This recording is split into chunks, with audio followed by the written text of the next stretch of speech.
Les médecins ont vu quelque chose sortir de la tête du bébé. Après avoir découvert ce que c'était, cela les a laissés sans voix.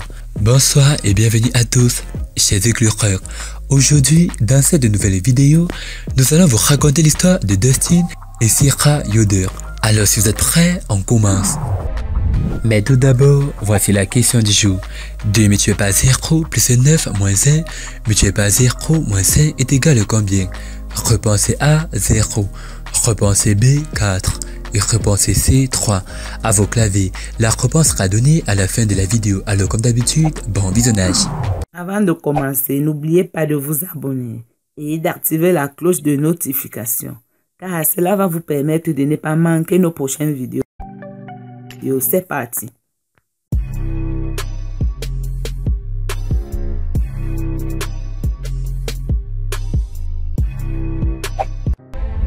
Lorsque ce couple est allé passer un scanner, le médecin a vu quelque chose sortir de la tête de la bébé. Puis, ils les ont regardés de plus près et ont immédiatement découvert ce que c'était. Ils les ont crié.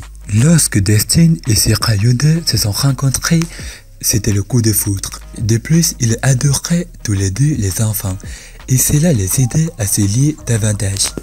Ce duo n'a jamais voulu qu'un mâle se rapproche de l'un de leurs enfants et ils feraient tout ce qui était en leur pouvoir pour le rendre heureux. Mais bientôt ce couple se retrouverait dans une situation très difficile et ils seraient forcés de prendre une décision qu'aucun d'eux ne souhaitait. Peu de temps après que ce couple se soit marié, ils ont eu le premier enfant et quelques années plus tard, Sierra est tombée enceinte à nouveau. Mais c'est cette grossesse qui le fera regretter. Comme il avait déjà un enfant de sexe masculin, Sierra espérait que ce serait une fille cette fois-ci. Tandis que Dustin ne se souciait plus d'un autre enfant de sexe masculin. Mais dans les prochains jours, les esprits seraient joués par quelque chose de beaucoup plus sérieux. Peu importe que ce soit un garçon ou une fille. Assez tôt, Dustin et Sierra sont allés à l'hôpital pour faire l'échographie afin de savoir le sexe du bébé. Même s'il était entré joyeusement dans l'hôpital, il était sur le point d'être réduit en lames.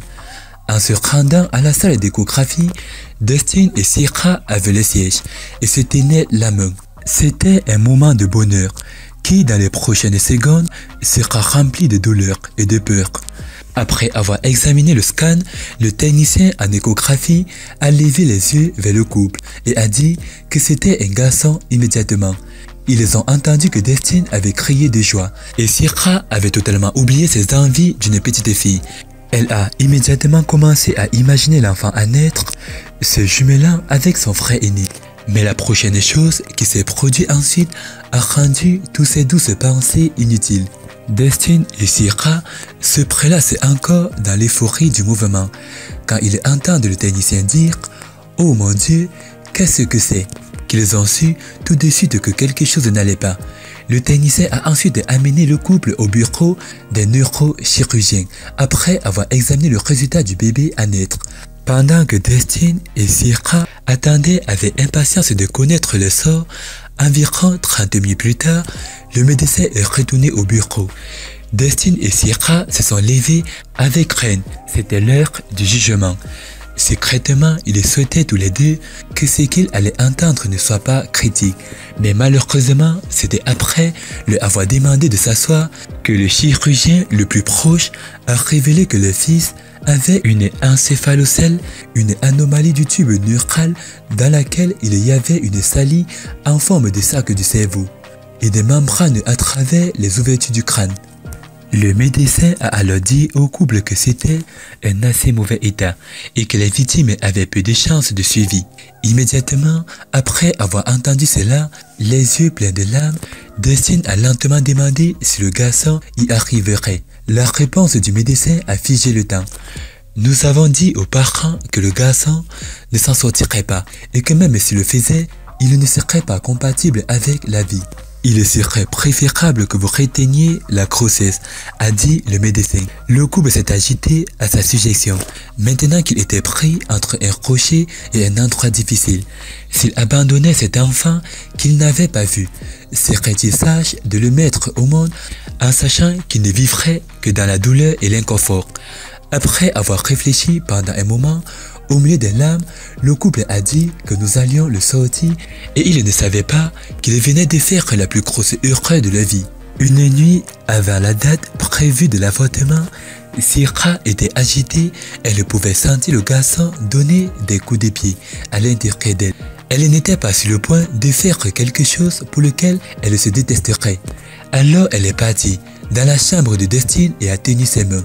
Et avec des yeux tristes, a dit à Destine: « Je peux sentir notre bébé, il veut rester avec nous. Il veut que nous le rencontrions, battons-nous pour lui. » Elle n'avait même pas fini de parler quand Destine l'a prise dans ses bras et l'a tenue passionnément, jusqu'à ce qu'ils soient tous les deux à bout de souffle. Il a dit: « Je pense que je ne me serais jamais pardonné, je l'avoue. » Ils avaient tous les deux secrètement changé d'avis sur l'avortement.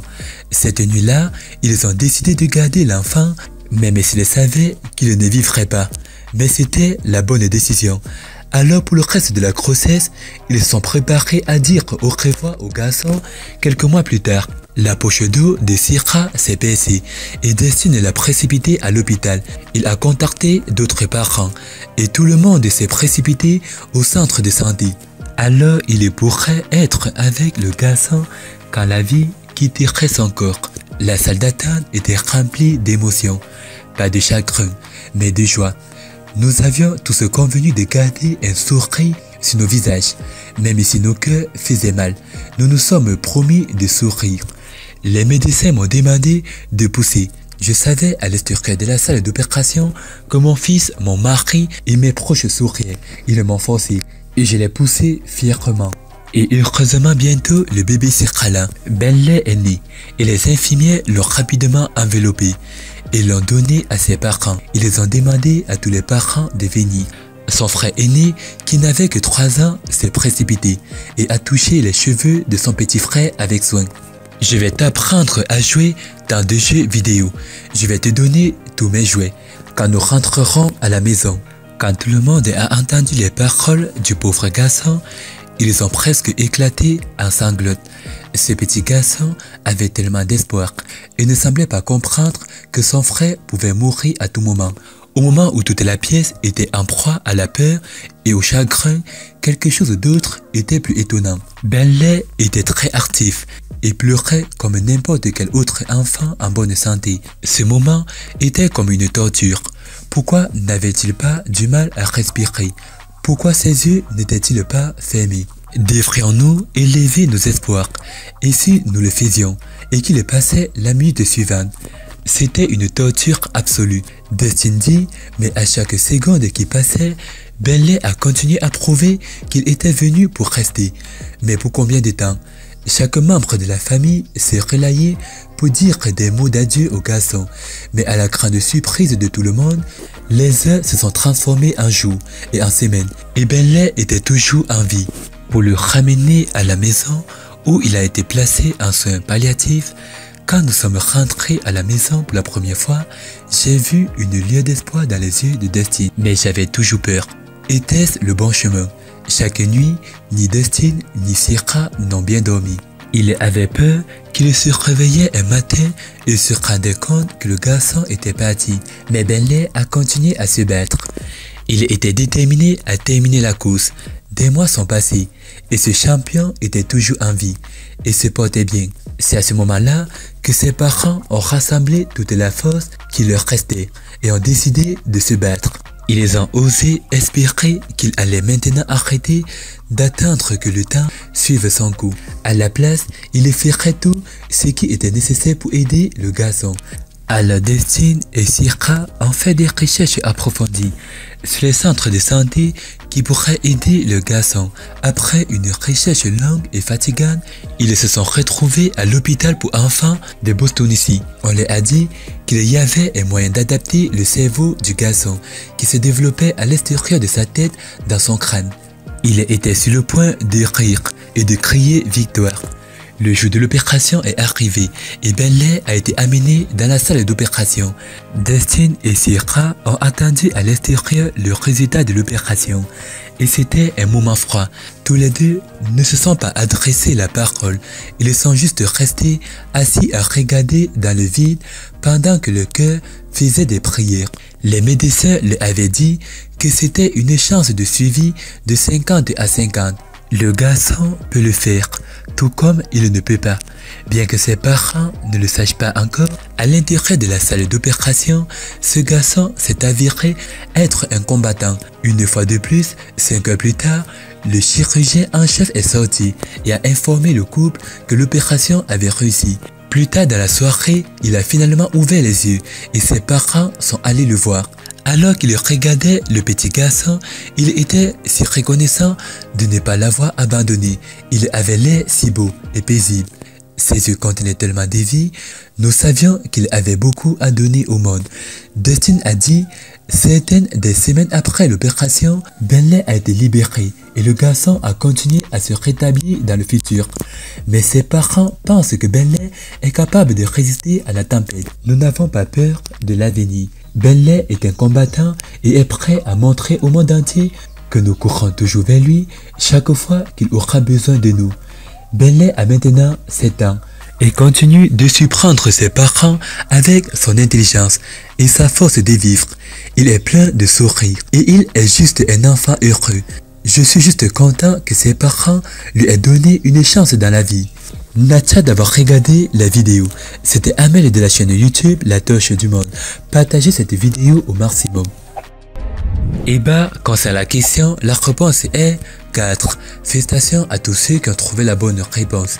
C'était l'histoire de Dustin et Sierra Yuder. Partagez cette vidéo au maximum. A plus une prochaine vidéo. Bye bye.